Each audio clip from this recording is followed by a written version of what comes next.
ঠাকুরের আসনটাও ভালো করা, কিন্তু ওই ভ্যানের সামনে, ভ্যান চালায় না, পরিবহন ভ্যান, ওর সামনে দেখবেন ছোট বাটি শিকের উপরে ডিজাইন করে। তা আমরা ঠাকুর ঘরে এরকম ছোট ছোট আঙুলও বসে না, এরকম ছোট গ্লাস, ছোট বাটি, একটু চিনি বাতাসা রেখে দিই। এগুলো ভগবত সেবা বলে না। হ্যাঁ, তোমার সামর্থ্য নেই, তুমি গরিব মানুষ, ফুল জল দাও, কিন্তু যদি সামর্থ্য থাকে তবু চিনি দিয়ে আজকে সকালে দেয়, আর মনে হয় সন্ধ্যায় বা কাল সকালে হলে পিঁপড়ের খাদ্য দেয়। ভোগ লাগানোর পরে, নিবেদনের পরে, আরতির পরে ওটা তুলে নিতে হবে, পেতে হবে, ওখানে রাখা যাবে না। এই যে এখন মশার সময় আপনি মশারি টানাচ্ছেন, আপনার ঠাকুরের কোনো ব্যবস্থা আছে তো যাতে মশা না লাগে? সন্তানকে আপনি কত আদর করে স্নেহ করান, স্নান করান, নতুন পোশাক পরান। ভগবানকে কখনো পোশাক পরিয়েছেন? তাকে অভিষেক করান। আপনি নিজে ঘুমান, ভগবানকে কখনো শয়নে দেন? আপনার ঘরে হিন্দু আপনি গোবিন্দ রাখতে হয়, তাই একটা পট রেখে দিয়েছেন, ধুলা বালি মশা মাছি, নিদ্রা নেই, জাগরণ নেই, একটু চিনি বা মিশ্রি, এই সারা ঠাকুর সেবা। এভাবে হবে না। সকালে 1 ঘন্টা, সন্ধ্যা 1 ঘন্টা যদি ঠাকুর ঘরে সময় দেন, আপনি তখনই হিন্দু, তখনই আপনার এই গৃহটা আশ্রম হবে। যখন বৃন্দাজির সকাল সন্ধ্যা আরতি, পরিক্রমা, কীর্তন হবে, যখন আপনার গৃহে গীতা অনুশীলন হবে, গীতা পেপারে মুড়ে লাল কাপড়ে রেখে দিলে কাজ হবে না।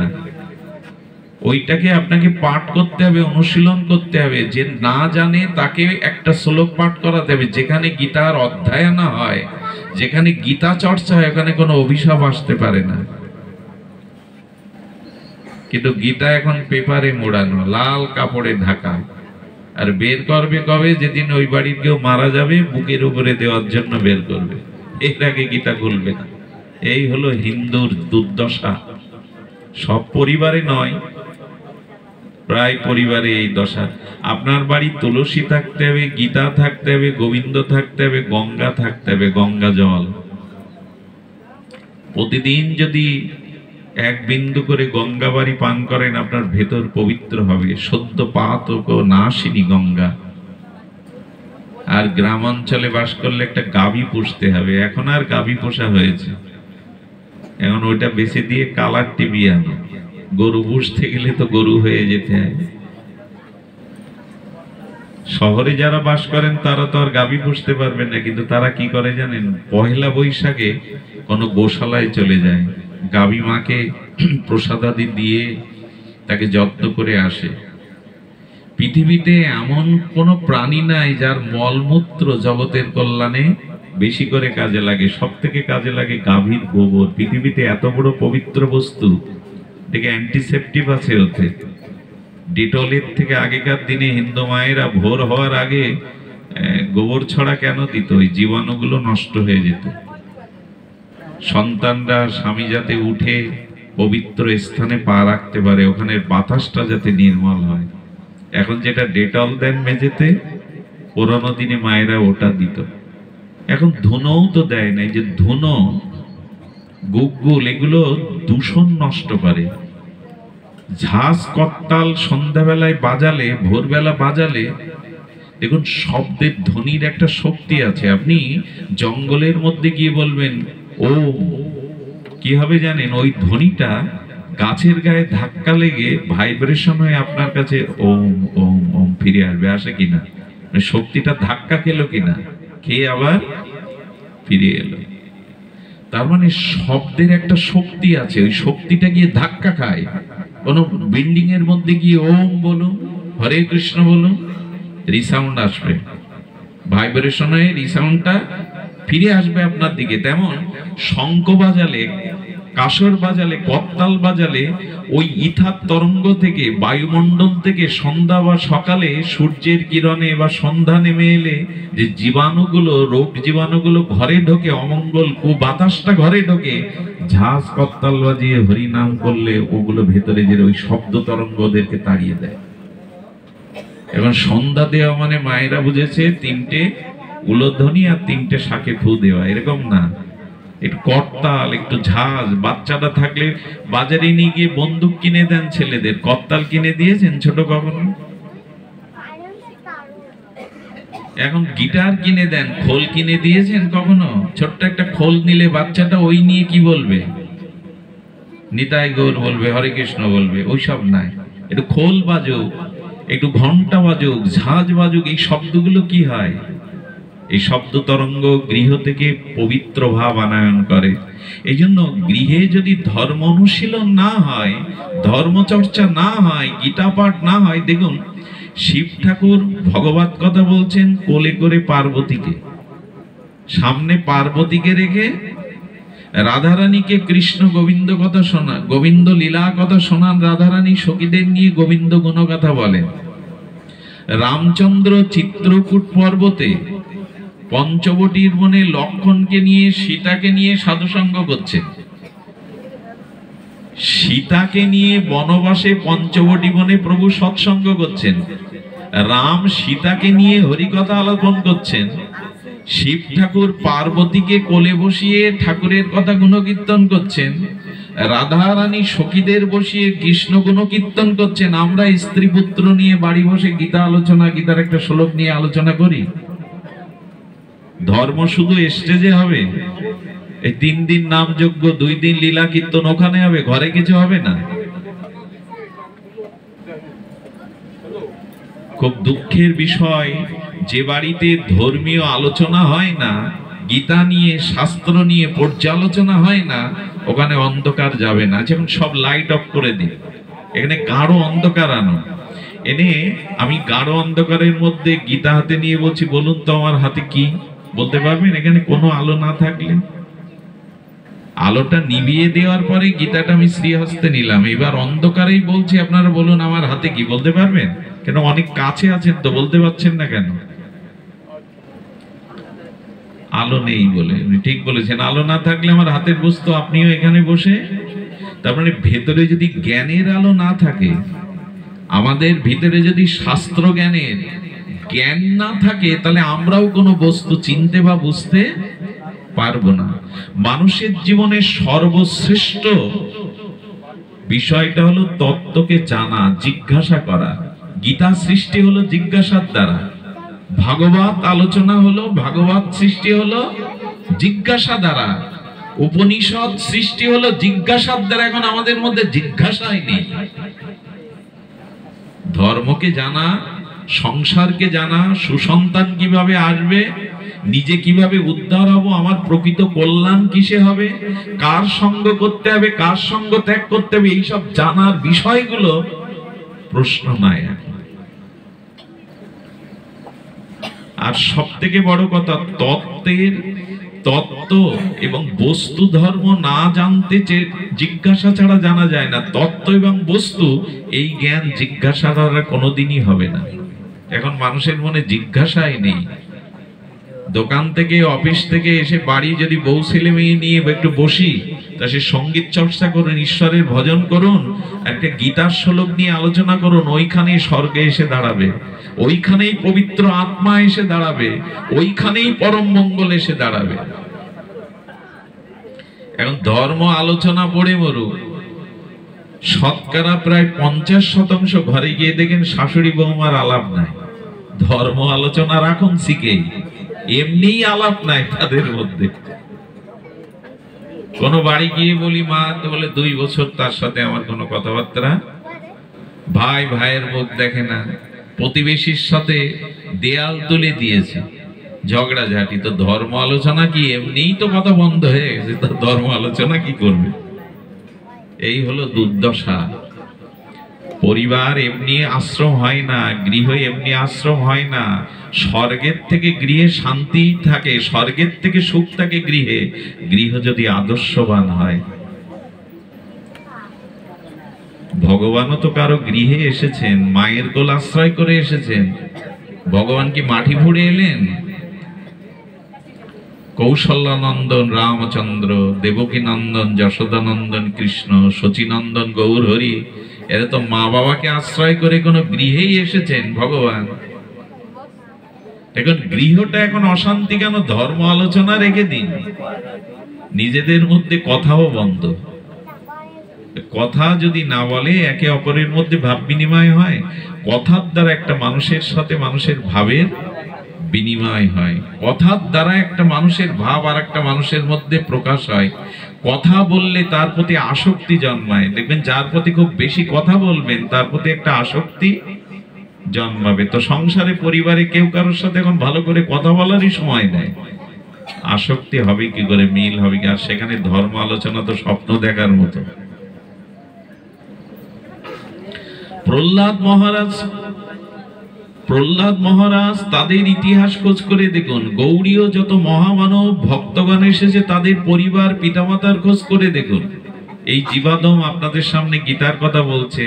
আমার জীবনে ওই গীতার পরিচয় ঘটেছিল আমার পিতার হাত ধরে। ছোট্ট আমি তখন, বাবা মা ভোরবেলা গুরুদেবের মন্ত্র স্মরণ করতেন আমাকে কোলে নিয়ে। আমার বাবা আমি যখন খুব ছোট কাঁধে করে নিয়ে কীর্তনাসরে নিয়ে বসিয়ে রাখত, প্রত্যেক জায়গায় নিয়ে যেত, নাম সংকীর্তনে নিয়ে যেত। কত দুঃখের বিষয়, এখন বাড়িতে যুবতী মেয়েকে সাজিয়ে গুছিয়ে সিনেমা, থিয়েটার, মেলায় পাঠায় বাবা মা, কিন্তু ভাগবতে পাঠায় না। এখানে যুবক যুবতীরা নাই। ওরা এখন কোন রাস্তার ধারে, ওরা কোন নদীর ধারে, ব্রিজের উপরে ওরা জালে আটকে গেছে। নেট মানে জাল। ওদের এখানে পাবেন না, কারণ ওদের ভিতরে জন্মগতভাবে ধর্ম অনুশীলন আমিও করিনি, তার মধ্যেও আমি ওটা সাধনার দ্বারা, তপস্যার দ্বারা আনিনি। তারা ওই রাস্তাঘাটে মাঠে পড়ে রয়েছে, আর রাত 2-3টে পর্যন্ত ওই নেট ঘাটতে ঘাটতে 1-2 বছর পরে ওদের ভিতরে এমন ভাইরাস প্রবেশ করবে, ইতিমধ্যেই 30% যুবক যুবতীরা মানসিক রোগগ্রস্ত হয়ে গেছে। শতকরা 30% যুবক যুবতী এখন মানসিক রোগগ্রস্ত। মানসিক রোগটা বাইরে বোঝা যায় না, কিন্তু এটা পরে প্রকট হয়ে যাবে। সুস্থ চিন্তা তারা আর করতে পারবে না। সুধীগণ, তো এই জন্য নিবেদন করছি, আমি কথাটা বিস্তার করবার জন্য অর্জুনের কথাটাই বলেছি। অধর্ম বিভবাৎ কৃষ্ণ প্রদুষ্যন্তি কুল স্ত্রীয়। পরিবারে ধর্ম না থাকলে মেয়েদের মধ্যে দোষ এসে পড়বে, মায়েদের মধ্যে ভোগ বাসনা এসে পড়বে। তখন আর গীতা বা মালের জপের মালা না, তখন লুডু বা তাস নিয়ে বসবে, টিভি নিয়ে বসবে। সন্ধ্যার পরে তখন আর জপের মালা, হরে কৃষ্ণ মহামন্ত্র জপের মালা উঠবে না, রিমোট উঠবে। আর এইগুলো দেখতে দেখতে এইগুলো, এই ওখানে কে কথা বলছে নিষেধ করুন। বৃদ্ধ মানুষ বুঝছে না, কথা বলছে। জয় শ্রী রাধে। তো লক্ষ্য করুন, ধর্ম চর্চা করুন, না হলে স্ত্রী দৃষ্টাসু বার্জেয় জায়াতে বর্ণ সংকরা। স্বামী স্ত্রী দুই ভাব, দুই ধারার মধ্যে যারা আসবে, সে সন্তান ধর্মমুখী হতে পারে না, আদর্শমুখী হতে পারে না। একটা জিনিস দেখবেন, পূর্ব জন্মের কোন সংস্কার ছাড়া, স্বীকৃতি ছাড়া কেউ শুভ পথে, ধর্মের পথে উঠতে পারে না। বহু নাম জন্ম নামান্তে জ্ঞানবানাং প্রবর্ততে। বহু জন্মের স্বীকৃতি না হলে মানুষ আদর্শবান, ধর্মমুখী হয় না, আদর্শমুখী হয় না। এক জন্মের সৌভাগ্যে সব হয় না।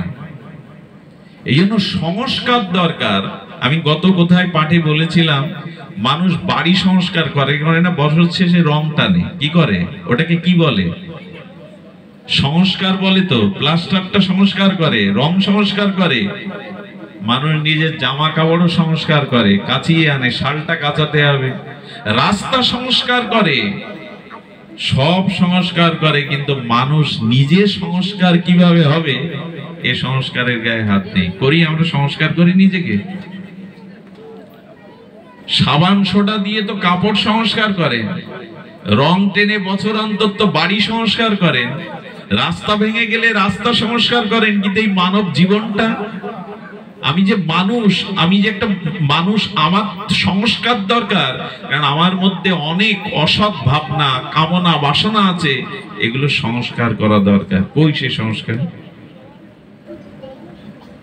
সব সংস্কার প্রয়োজন মনে করে নিজেকে সংস্কার করতে হবে, এটা ভাবনি। এই সংস্কার হয় এই ভাগবত অনুষ্ঠানে, সংস্কার হয় শাস্ত্র অনুশীলনে, হরি নামে, ভাগবত কথা শ্রবণে।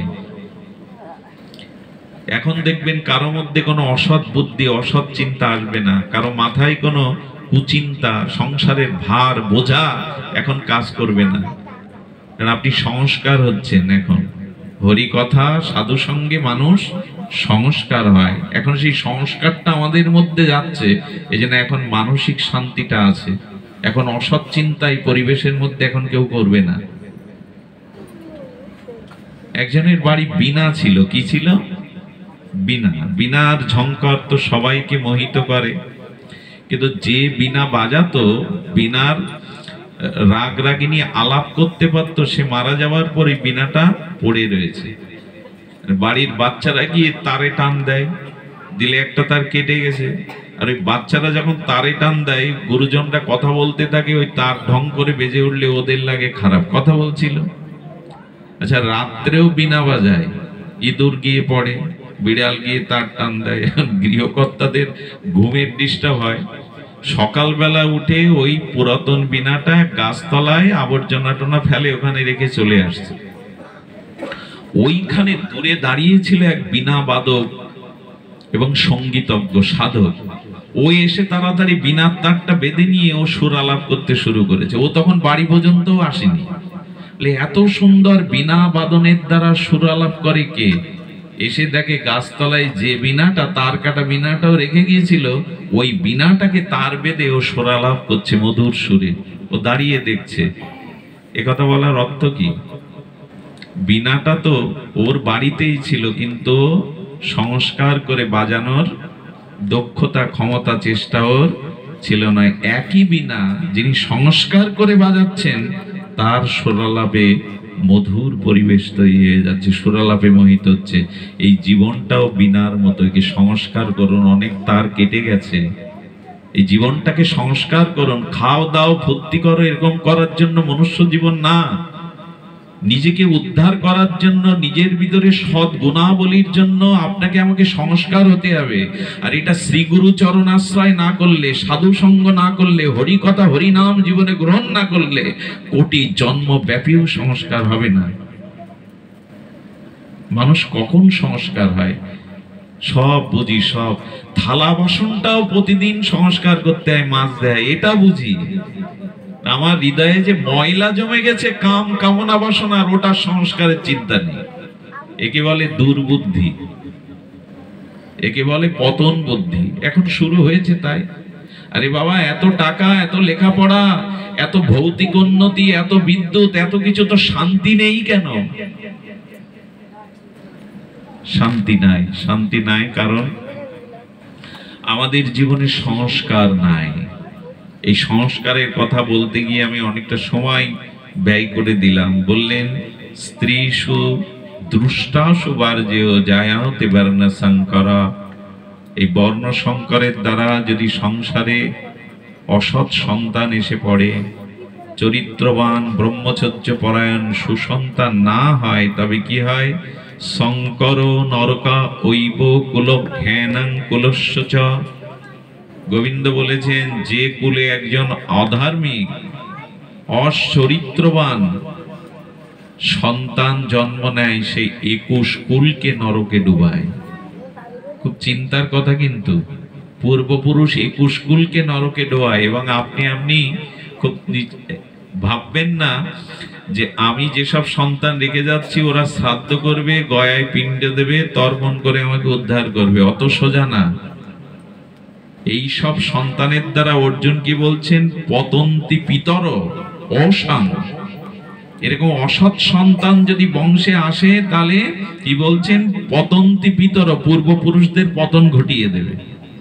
আর কি করবে? কি অদ্ভুত কথা! অসংলুপ্ত পিণ্ড দকক্রিয়া, এই জাতীয় সন্তানদের দ্বারা পূর্বপুরুষের পিণ্ড বা তর্পণ কাজে লাগবে না।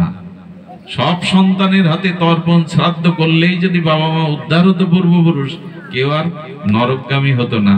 এরকম ভাববেন না যে শ্রাদ্ধ করলে, আর আজকাল শ্রাদ্ধ বলতেই তো আর এক যন্ত্রণা। গ্রামের লোক নাকি প্রস্তাব দেয়, এই না দিলে তোমার বাড়ি খেতে যাব না। আরে যে মারা গেল তার কল্যাণের চিন্তা নেই, এই নিয়ে এখন কদিনে শ্রাদ্ধ, কি শ্রাদ্ধ, এই নিয়ে জঞ্জাল। গীতা বলছে মরার পরে ওইসব জঞ্জাল নাকি নিজের উদ্ধার নিজে করে হেঁটে দাও। অন্যের প্রতি ভরসা করো না, কে তোমার উদ্ধার করবে, নিজের উদ্ধার নিজে করো, অন্য কারোর প্রতি ভরসা রেখো না। কে কত লোক খাইয়েছে, হ্যাঁ, কে কত হাজার অমুক তমুক করেছে, শ্রাদ্ধ মানে কি এই?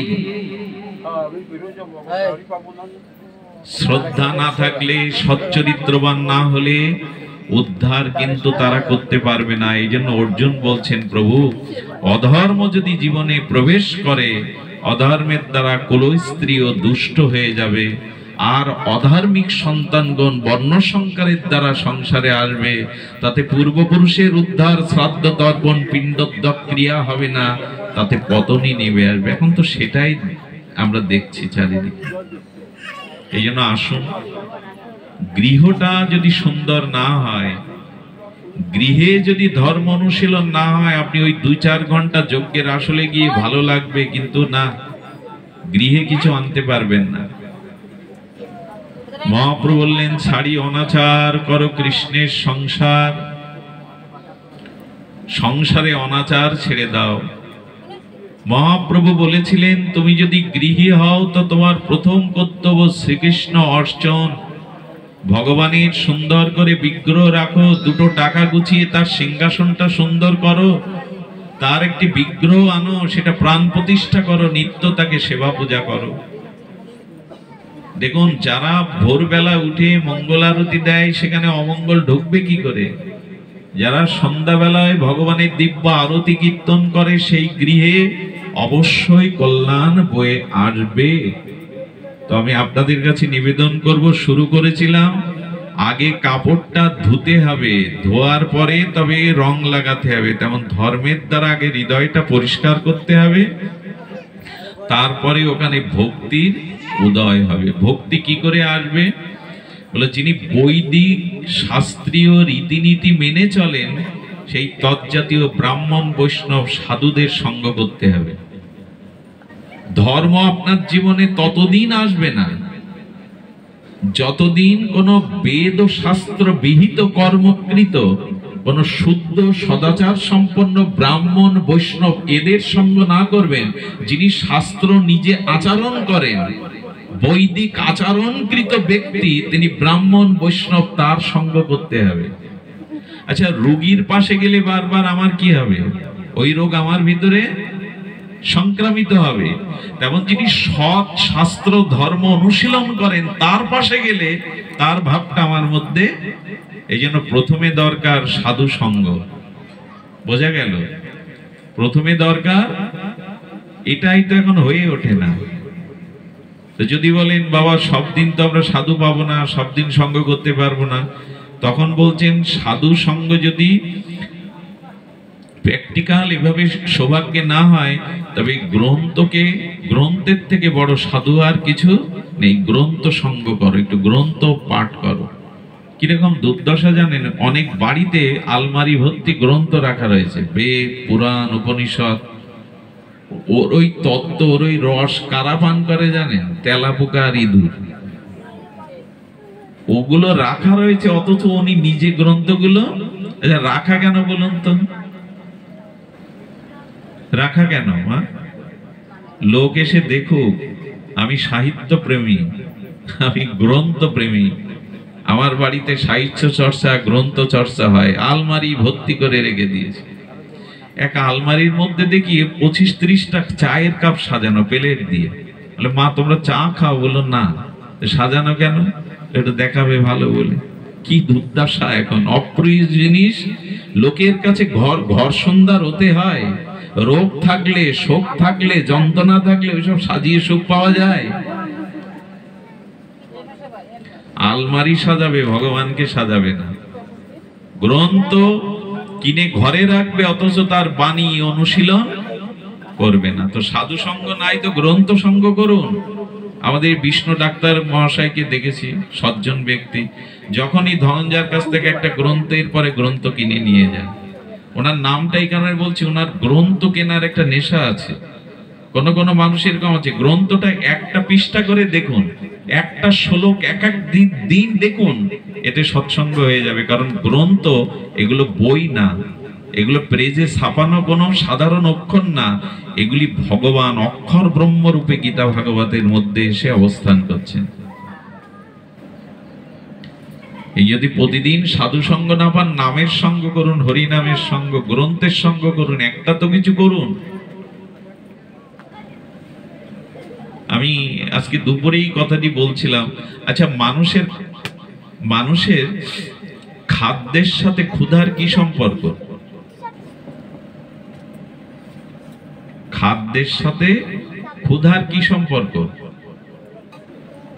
খাদ্যের সাথে ক্ষুধার সম্পর্ক হলো খাদ্য ক্ষুধা নিবৃত্তি করে, ক্ষুধা মিটায়, এই তো। আচ্ছা, ভগবান যদি কারো ক্ষুধা না দিত, কেউ খাদ্যের খোঁজ করত? প্রয়োজন থাকতো?